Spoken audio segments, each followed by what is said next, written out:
Your Excellency, today, like everybody has said, is a day like no other in the history of our country. We are here for a historic moment, and if I were in court, I would have told the judge, after listening to Clarice, that, my lord, she has said everything, I have nothing more useful to add. Because of the clarity, the detail of her presentation. My distinguished friend, Professor Makau, you complimented what Clarice said very well. Your Excellency, the Holy Book, the Bible, says the beginning of healing lies in the acknowledgement of wrongdoing. And once you acknowledge that a wrong has been done, and adequate compensation or reparations or whatever we call it is done, society heals. The Bible also tells us the magic word in human relations is the simple word sorry, that makes people appreciate that they have been wronged, and whoever wronged them acknowledges that wrong. This country, as we have been told, has gone through some very perilous moments. But we come here today guided by your patriotic feeling, guided by our collective duty that we must heal our country. Your Excellency, at the beginning of this month, we were in Wajir, and I was really moved when I saw the governor of Wajir in the middle of his speech shedding tears. And I was very sure they were not crocodile tears. And he said he never believed that this could happen in northern Kenya in his lifetime.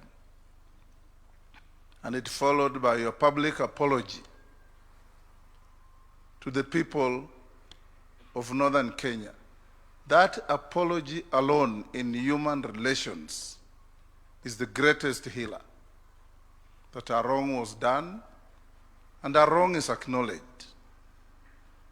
Today, as we celebrate this milestone in our constitutional and legal history, I'm also one of the victims of violence at some point in my political journey. The story of Junet on how we welcomed Raila Odinga in the famous mantra of Baba while you are away. We were chased by the police, brutalized along the way, and when we reached Uhuru Park along El Selassie Avenue, a bullet went through my car. On another occasion, we went to University Way, Junet, you remember, to demonstrate against what we thought was and believed was a non-responsive IEBC. And as we were being disbursed, some excited policeman lobbed a tear gas canister into a vehicle in which Raila and I were. Raila was significantly older than me, and he had serious difficulties breathing. I thought he would lose his life. Luckily, we had some water in the car, and I administered some first aid on him for us to escape. I like what Clarice said, that at the end of the day, is not paying some money to victims. At the end of the day, is ensuring that we don't walk this dangerous journey again. And this will lie in clear legal framework. I want to encourage that as we move forward, those of you responsible for formulating draft laws, Interior, AG, and others, focus on, one, the need for education to our children right from primary on what human rights mean, how you enjoy them, your responsibility to others as you enjoy them, to have an orderly society. Two, those of us who have been in responsible positions of government, Your Excellency, if you go to New York for UN meetings, from morning to evening, there are groups of demonstrators and picketers across the avenue. There is no police attacking them. There are no objects being hurled at people. There are no obscenities being hurled at people. And they make their point, and in the evening they go away.